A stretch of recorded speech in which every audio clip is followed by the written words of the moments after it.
Right now we are going to have a very interesting talk by Social Good Brazil. We have the pleasure to have Carol and Tiago.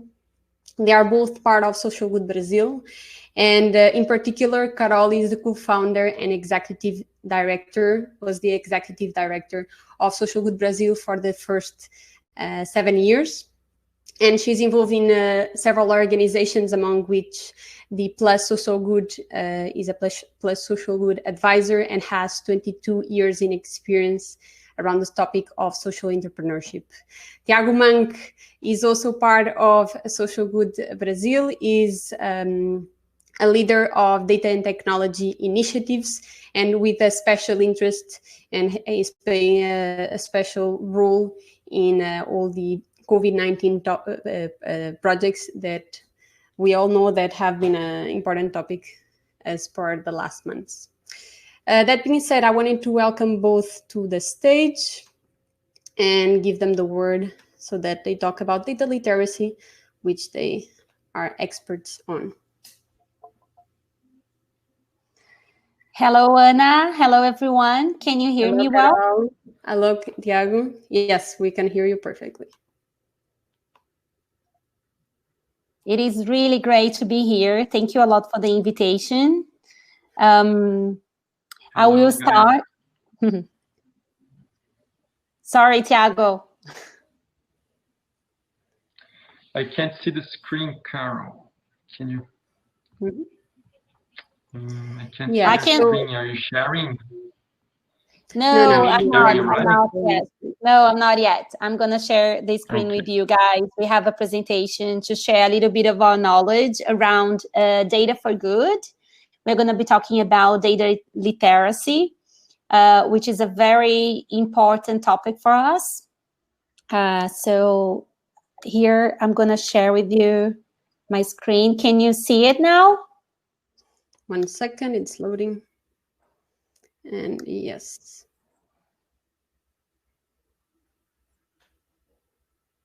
Okay. Perfect. Everyone can see the presentation. I'll give you the word now and I'll just mute myself. Okay. We have 30 minutes time here. We're going to try to be as fast as possible. So any one of you can make any questions for us. We are very pleased to answer. So Tiago was already being introduced. I don't know, Tiago, if you want to say hi to everyone. Sorry, I interrupted you. No worries. Hi, everyone. It's great to be here. It's great to have you all. I'm 26 years old. I'm an engineering, and I work at SGB, Social Good Brazil, since 2018. There I'm head of data, of technologies, and data social impact initiatives. I think it's also important to mention that Tiago is coordinating our data laboratory for public managers. So if you have any questions around that as well, he's an expert. So this is myself. This is myself. I've already been introduced by Ana. I love creativity, innovation, and data, and I've been working and developing our data for good methodology back since 3 years now. So I'm very pleased to answer any questions around data literacy, data for good methodologies. I think it's important to start our talk sharing a little bit about Social Good Brazil. We are a pioneer organization in Brazil, a nonprofit that is leading the conversation around tech for good for 8 years now. And we are a partner of United Nations Foundation, which leads internationally the Plus Social Good movement. I am one of the Plus Social Good advisors. And we're super happy to be part of this global family called Plus Social Good. And we are also focusing on how can we address the issues and problems and achieve the Sustainable Development Goals proposed by the United Nations. And since then, since 8 years ago, Social Good Brazil has been working with laboratories for social innovation. We had 12 cohorts, lots of social entrepreneurs, social investors, so firms and foundations, and since last year, government. So we have been working a lot with public managers and government data. Also, another program we lead is Social Good Brazil Festival. This year, we're going to have the 9th edition, and I'm going to close the talk today, inviting you to join us at our 9th Social Good Brazil Festival, which is a social innovation event, one of our largest events here in Brazil. And we have a network of 80 fellows, which are leaders from all around Brazil, north to south, that it really spreads our message to everyone.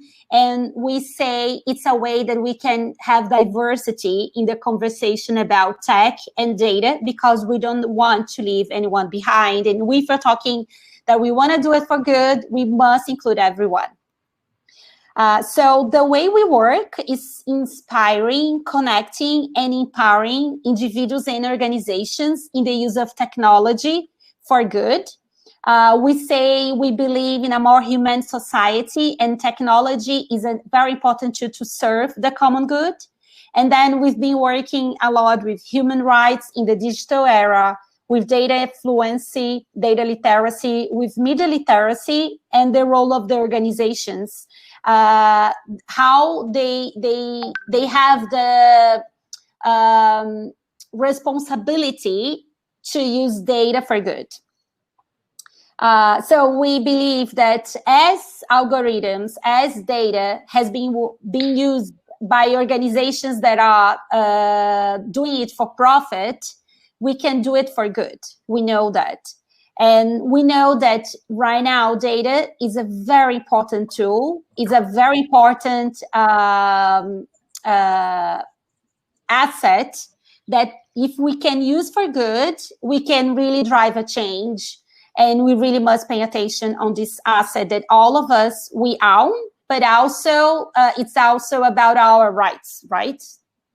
Since we decided that data would be our focus as technology, we launched together with Telefônica Vivo Foundation in Brazil, the Data for Good movement.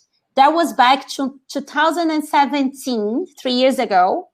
And since then, we've been working with lots of different organizations in Brazil. We believe in the new power mindset. So we did it in a distributed way with foundations, very large firms, but also with all the civil society, with nonprofits, with data scientists. So anyone that could join and contribute, that they could benefit, but also could contribute with this intersectoral community. So since then, we decided to focus our laboratories that I mentioned previously around data. So we organized 3 data labs. We have organized several workshops and mentorships on data for good in companies and foundations. We have organized data for good gatherings all around Brazil together with our fellows. So we developed a very unique methodology. And we're going to share that with you a little bit today, but very, very briefly, and more in a workshop we're going to lead, me and Tiago, next week. Okay. So since March 2020, COVID-19 arrives in Brazil, and then we have organized ourselves. How could be the best way we as an organization, as a nonprofit in Brazil, how could we really offer our knowledge and methodology on data to contribute to our country? So we worked in 3 main COVID-19 projects since the pandemic. We did a COVID-19 Intersectoral Data Intelligence Center. That was a very cross-sector project. We got together the government, the university, data scientists, civil society, and we've developed together in 90 days 7 data solutions for COVID-19. That was really fast. That was really profound for us. And we really got encouraged about the power of a cross-sector community to work together with a very strict deadline. The second project was a data for good digital panel control. So we decided that all the solutions we developed for the government should be open to society. So we believe in transparency, and we wanted that to be offered and for anyone to be able to interact with the data solutions we've developed. So we open all the solutions to the society, and more than that, we use this platform to do data literacy, because it's not only on opening the data, but really empowering and educating people how they can read, analyze, and use the data for decisions. Right now, we're working in a second panel control. We're going to launch in 1 year in 1 month time, not 1 year, 1 month time. We're going to launch at our festival around mental health. And the third one is the third project is the COVID-19 data lab for public managers that Tiago is coordinating right now. So we are helping several state governments to develop their own solutions on data for COVID-19. Right now, they are focusing much more on solutions around how can we reconstruct the economy after pandemic, but many other kinds of solutions. This is, a little bit of the Data for Good digital panel control we launched.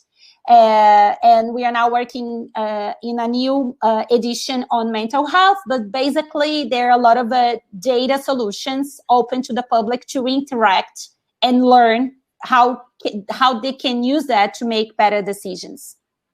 So when we're talking about data literacy, what it is. So we got this definition from Data Pop Alliance, which is an organization really inspires us a lot. And we understand that data literacy is the ability to understand, analyze, and constructively engage in society through or about data. And we like this definition because it goes beyond that. And in this moment right now that we are living, it's also about data governance, about data protection, about privacy, and about representativeness and participation. In Brazil, we know we have a really large challenge around how can we represent everyone with the right data.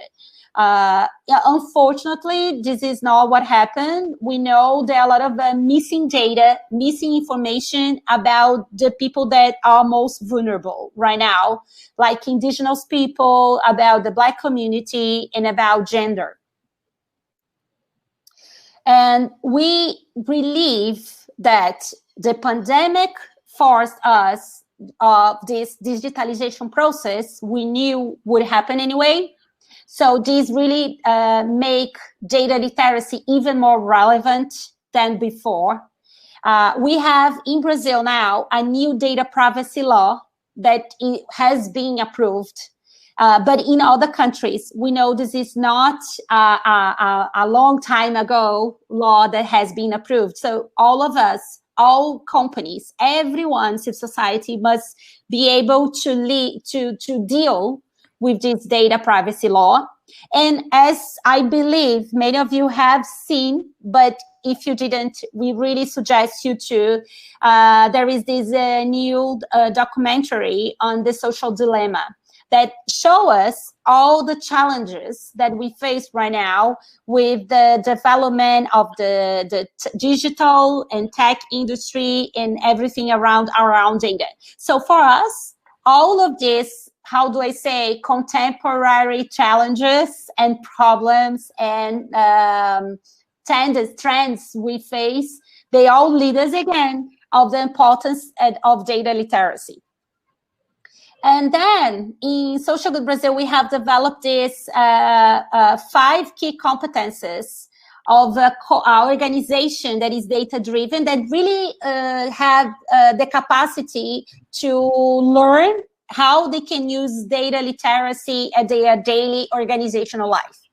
So first of all, we believe that it's much more than technology. It's about new mindset. It's about changing a culture. So the first competence, in our opinion, for our organization to be data-driven is how they can have a more analytical culture. And as is about culture, I'm going to talk a little bit more. That's something hard to measure, but everything or most of the things can be measured. So we're going to show a little bit more with you. A data and purpose-driven decision-making process. So how can you make sure that you integrate analytical moments throughout your process as an organization? What are the key moments you must have make decisions, and what are the right data you need to make that decisions? The third competence, how can I have a very effective data collection? And for nonprofits and for social organizations, sometimes data collection is very challenging because we're talking about places that I want to collect data that maybe there is a lack of data, as I mentioned before, with the most vulnerable people. But that's so key, so important, because if we don't get the right data, we don't get the right information we need. And you know that, right? The fourth competence is the capacity of data analysis, and we're going to share a little bit more all the different complexity analysis we can make with the data. And then the fifth one is the engagement based on data narrative. So beyond having a data solution, a technology, is how can I really use that to make very good decisions? How can I really use that to engage the right people in making the better decisions with that data? We truly believe that it's really not about only the technology. It's much beyond that. And it really challenges us, provokes us on how can we develop all the kinds of skills that are now hard skills. They are more like communication, engagement with each other. Yeah, so we believe that it's much more than using data. It's about really changing a culture. It's a shift in the organizational mindset to change from perceptions, decision-making on the perception to decision-making on data. And culture is a set of beliefs and values of an organization or group. And if this is defined but what we really discourage, accept, or reject inside an organization, is really important that we can shift the culture to be more data recognized, like a culture that we really value when data is used. And this can seem to you as something obvious, but when we get into daily basis, what are the meetings, what are the plannings we are gonna make, the decisions, if we're using data or not and what data, is not really obvious. This is really where the change must happen. So thank you, Carol. Well, our main goal here is to help organizations and foundations to evolve and increase their maturity level in two main points: on decision-making and on analysis complexity. So on decision-making, this chart shows us how organizations are making data-driven decisions. And it's composed by 5 levels, okay, which increase their maturity level on each level. So the first one is data negation, where organizations resist or refuse to use data. So either they don't believe, or they can see the benefits on using data on a daily basis making process. The second level is data curious, where organizations are curious to use data. So now they can see the benefits, but maybe don't have the people or the technology to do so. The third one is data try, where organizations start using data in some of its needs. The fourth one is data safety, where organizations use data to decision making. So the main difference between the fourth one and the third one is that on data safety, the decisions we make and the usage results into a decision-making process. So it's more kind of a top-level decision-making process. And the fifth one is data-driven, where organizations literally data-driven orgs and use data into all of its process. And some say that it's kind of an impossible level to reach, the data-driven level, because becoming data-driven, it's not you don't have an end to it. It's a constant process. It's an endless process. So some say it's kind of an impossible level to reach. On to the second topic of analysis complexity, and let's call it AC, okay? Analysis complexity. So when we speak about increasing maturity level regarding analysis complexity, we like to show up this chart because it correlates AC as a function of value and complexity. So the first level of AC is the descriptive one.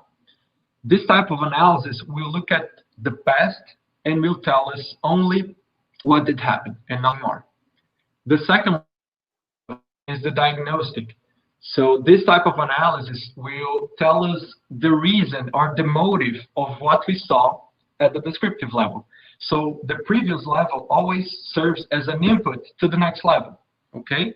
So now we know how things and how and why things work. We can now start looking at the future and start predicting things and telling what will happen. That's our third level, the predictive level. And the fourth level is the prescriptive one. So now we understand the behavior of things that we predicted. We can tell what to do based on the predictions we made at the previous level. So ask yourself, what type of analysis does your organization do? And if you need to evolve, what is lacking? What are the resources? It's people, it's technology.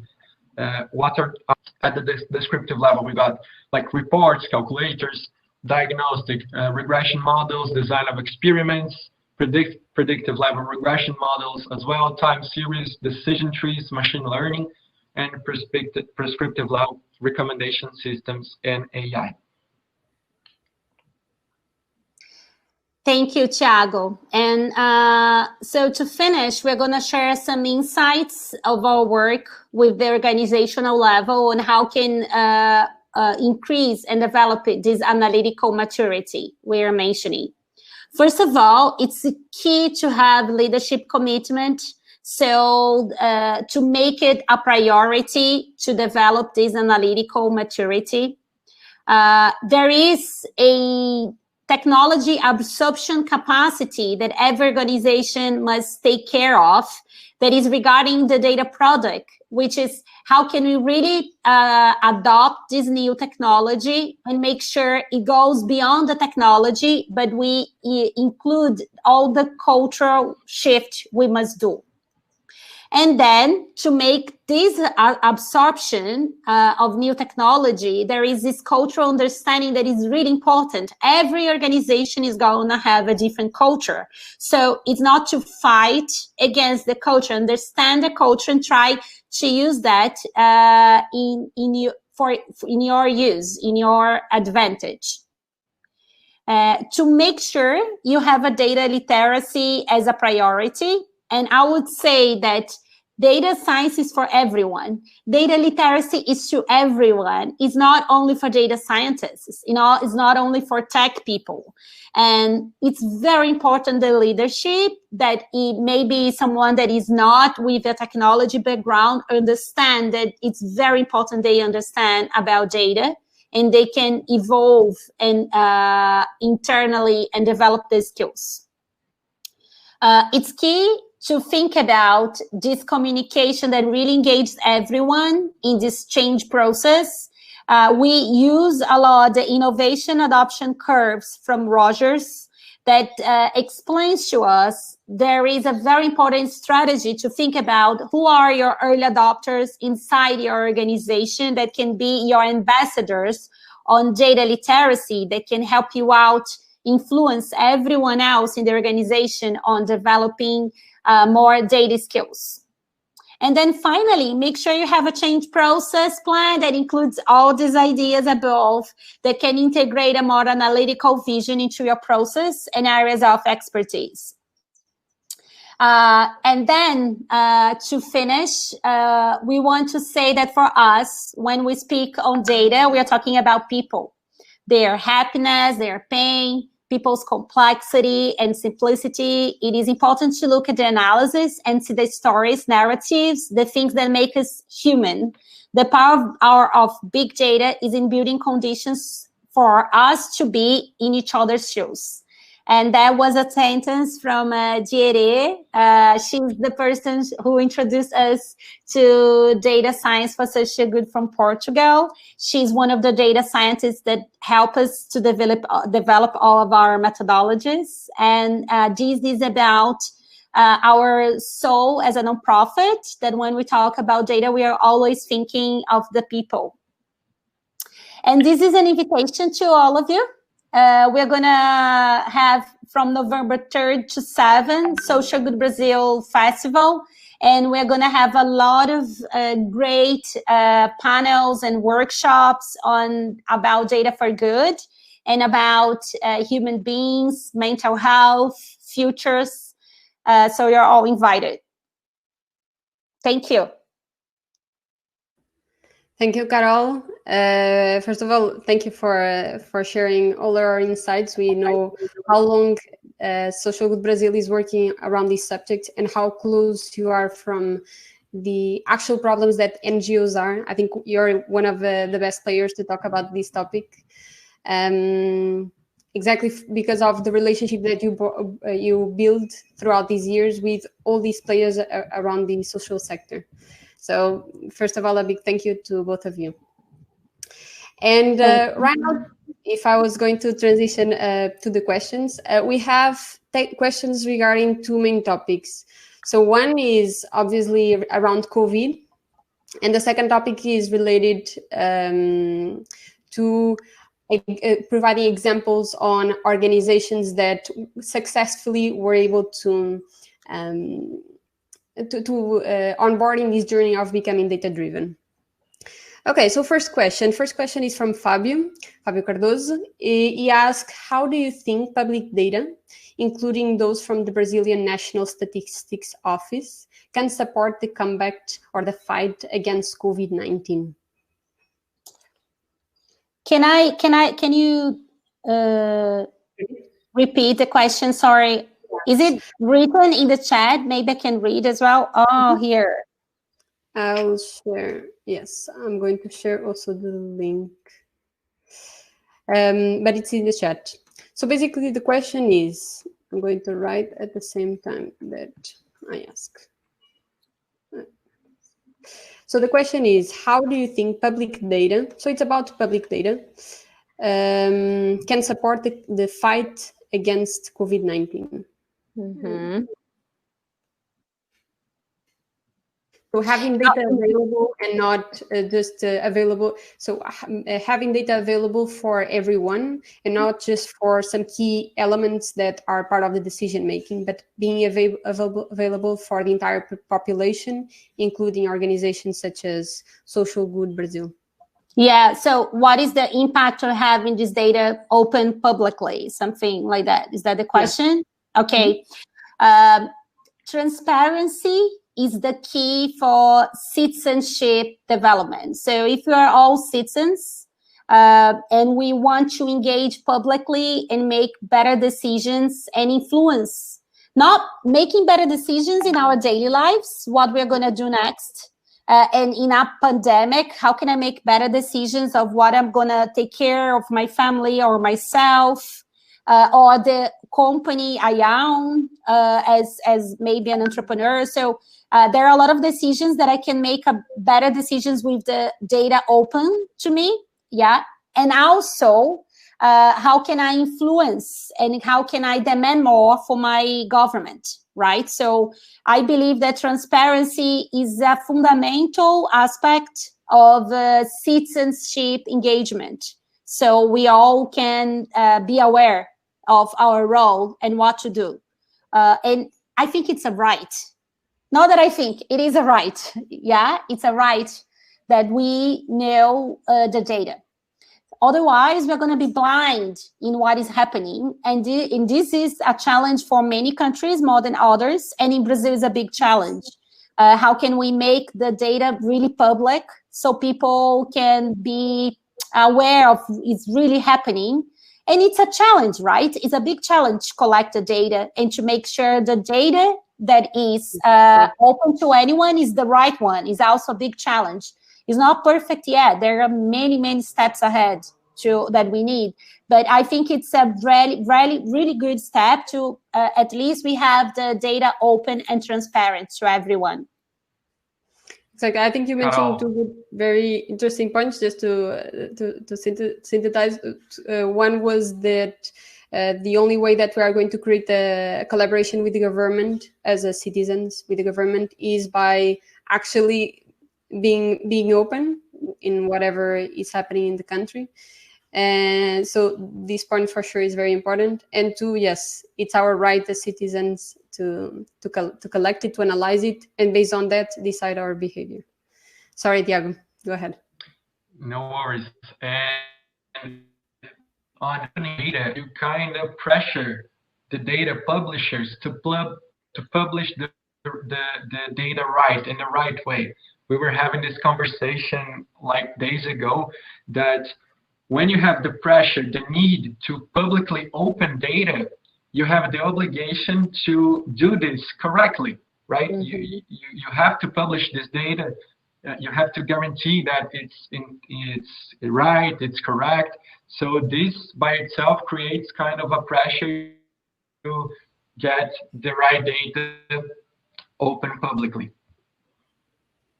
Exactly. That's actually also a really good point. So when we talk about change management, we talk about the two variables. Either the person changes by their own will, or they changes because they are in an uncomfortable state. In that case, the government or any institution like that could change due to the pressure of the responsibility of what sharing the wrong data could bring to the population and for the way the population sees it.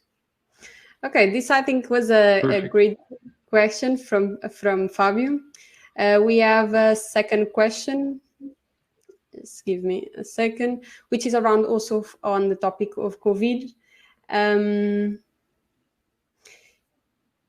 It is related to how do we make sure that not every government, in specific to Brazil, is reinventing the wheel regarding COVID, because each government or each state could have their own practices to analyze the data or to have it available.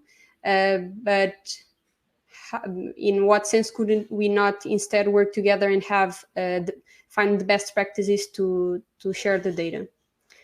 She shared that I'm worried that all the differences between the governments or between states will make creating the best practices very difficult. If I understood right, the questions and the comment, it's super challenging to work with the government, but honestly has been one of the most successful laboratories we had so far. Because this is the second cohort of state government. And what I see is to have an innovation environment that the public managers can really exchange with each other best practices has been really helping them to really not reinventing the wheel, as you said, you know, because, for instance, COVID-19 solutions, there are many solutions that can be replicated, and they are not really doing it in the laboratory. They're all working in the same topic. So they're really sharing information and sharing solutions with each other, because there is this environment of people that are committed, that they are there because they want to learn, because they want to change, because they have responsibility, you know?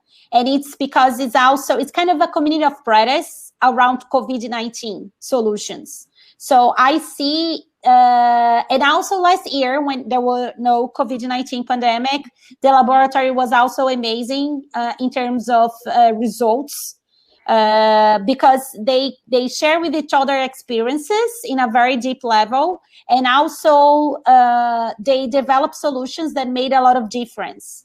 This year we had some cases from last year representing themselves, and one of the cases was how can we it was a solution using data for the state government about how they can make better decisions in hiring human resources, in deciding where we really we have a lack of good human resources, and where we have a lot overlapping, like it's exceeding human resources. We don't need as much people in this field.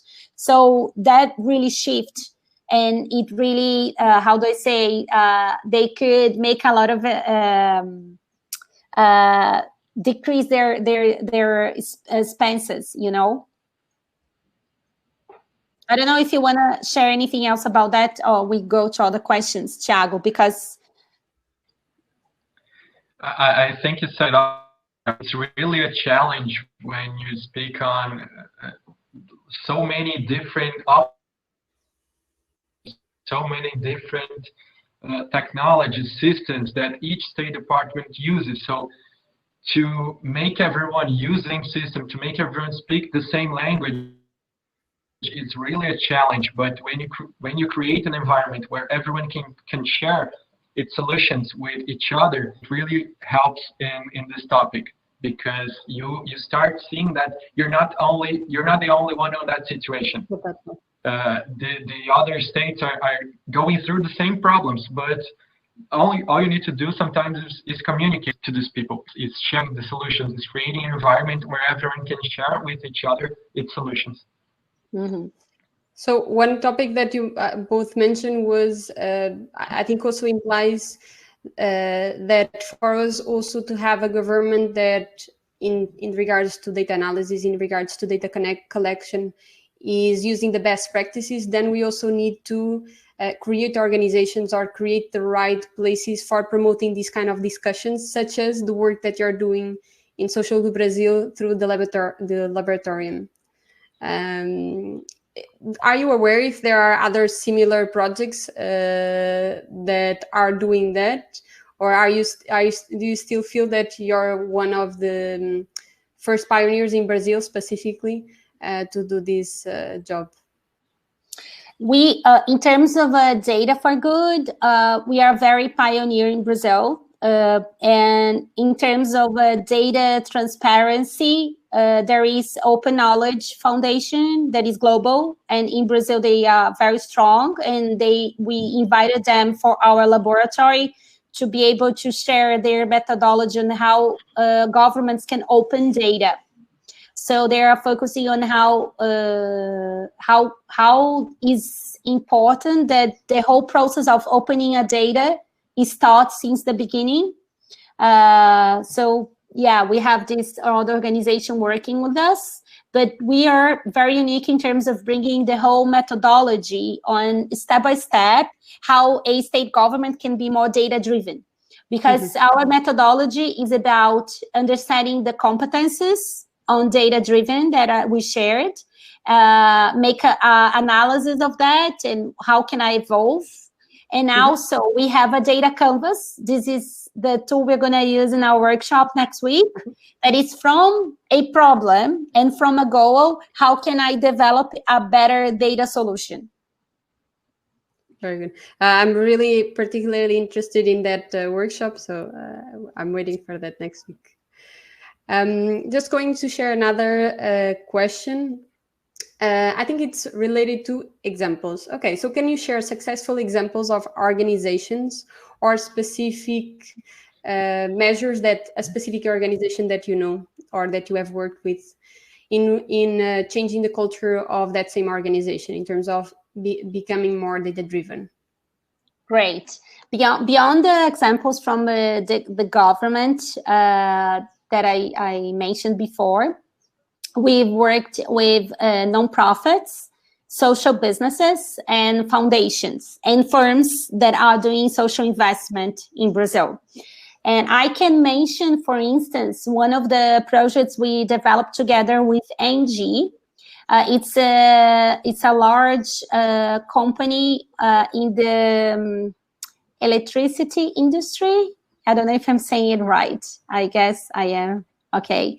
Yeah, they are a large firm, and in Brazil, they invest a lot in building large cultural arenas in very, very poor communities. So they build the whole area that is like a cultural house, and also a lot of social and cultural programs to offer for very, very poor communities. So they have been doing it for some years now.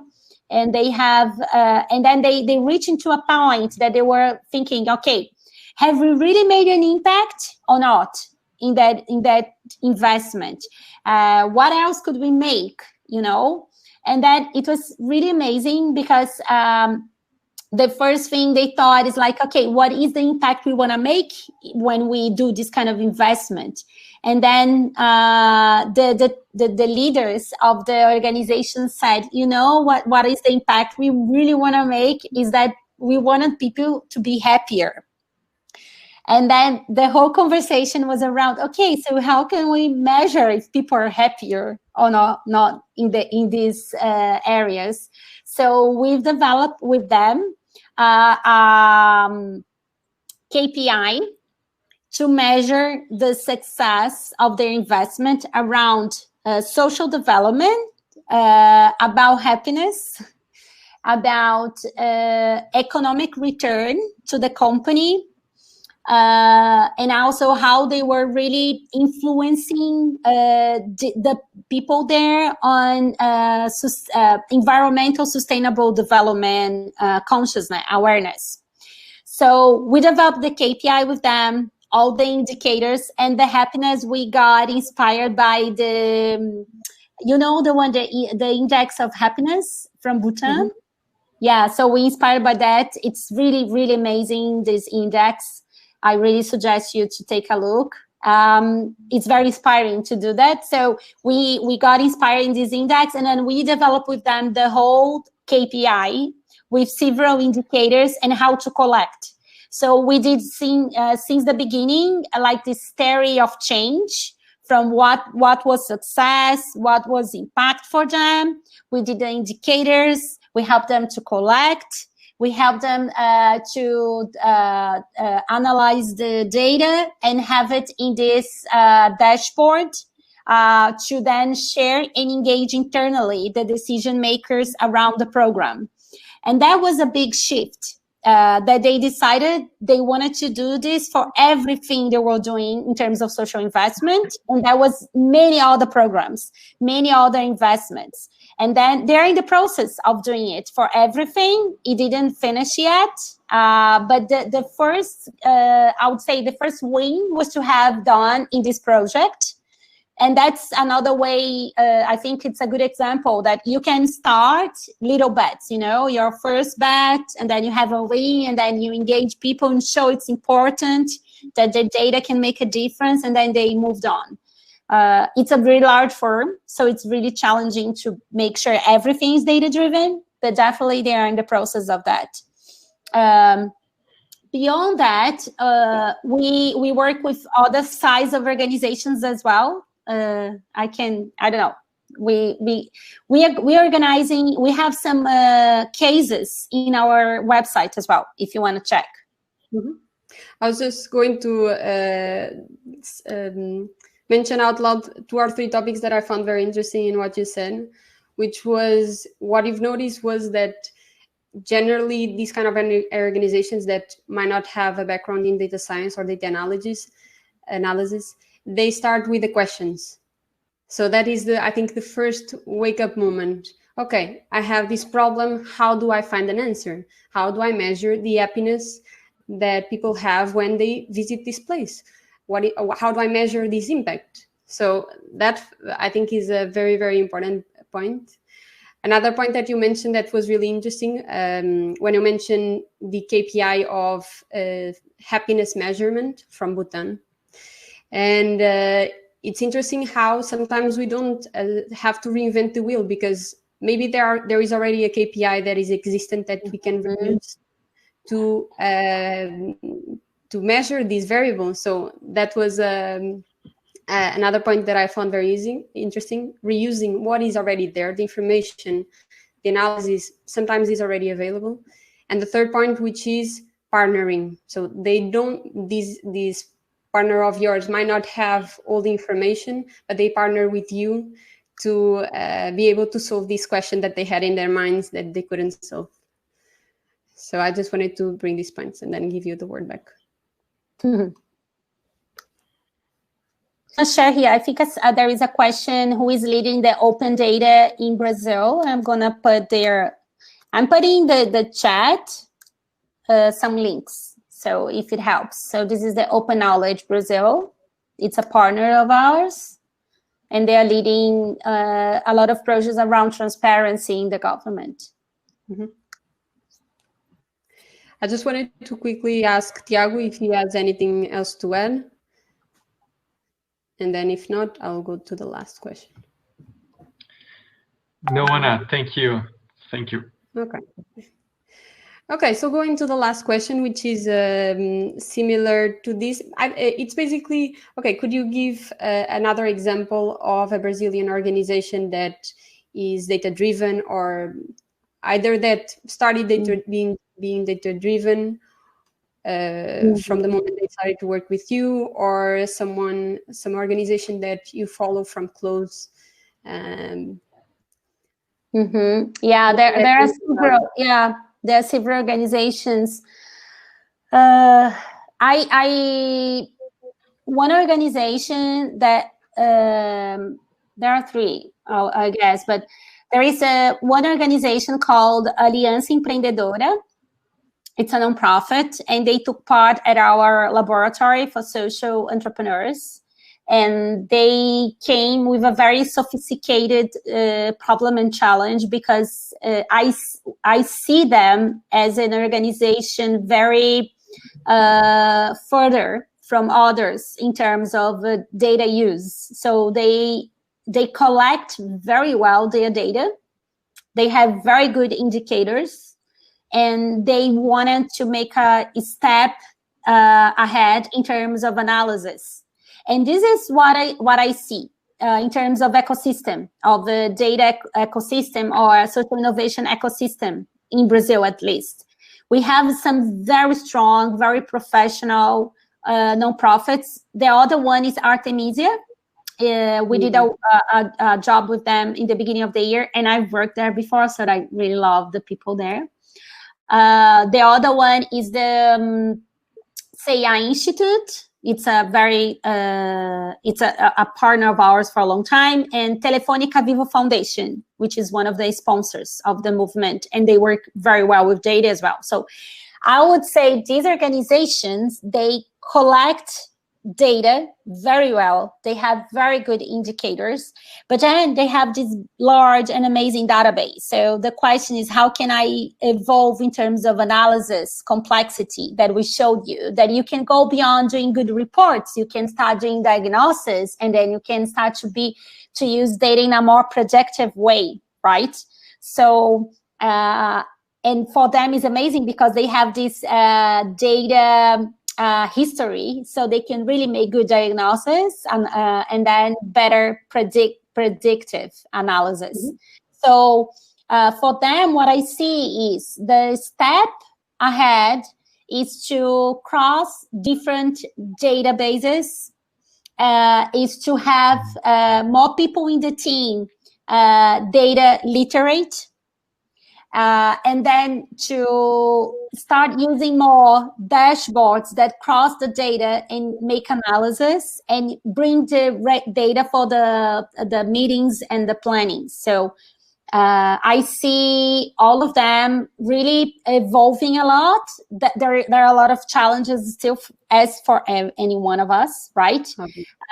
But yeah, I would say that it's this kind of step by step, and I'm sure that some one of you can be maybe thinking of your reality, right? that you already have the data and you can be more sophisticated in terms of analysis. And this is amazing. I agree with you 100%, because without the data, no analysis can be done. And a lot of players already have that data. It's just taking the next step to the analysis, basically. Yeah, and generally speaking, no worries. Just generally speaking, this is what happens, right? When you already have a good difficulty is. I think there are some audio issues, Tiago, from your side. In terms of analysis complexity. I couldn't hear you completely, but what I was going to say, in case you cannot share there, your audio is breaking. So what I was going to suggest is, if after the talk you could share more about your insights in the chat on the stage. Sure.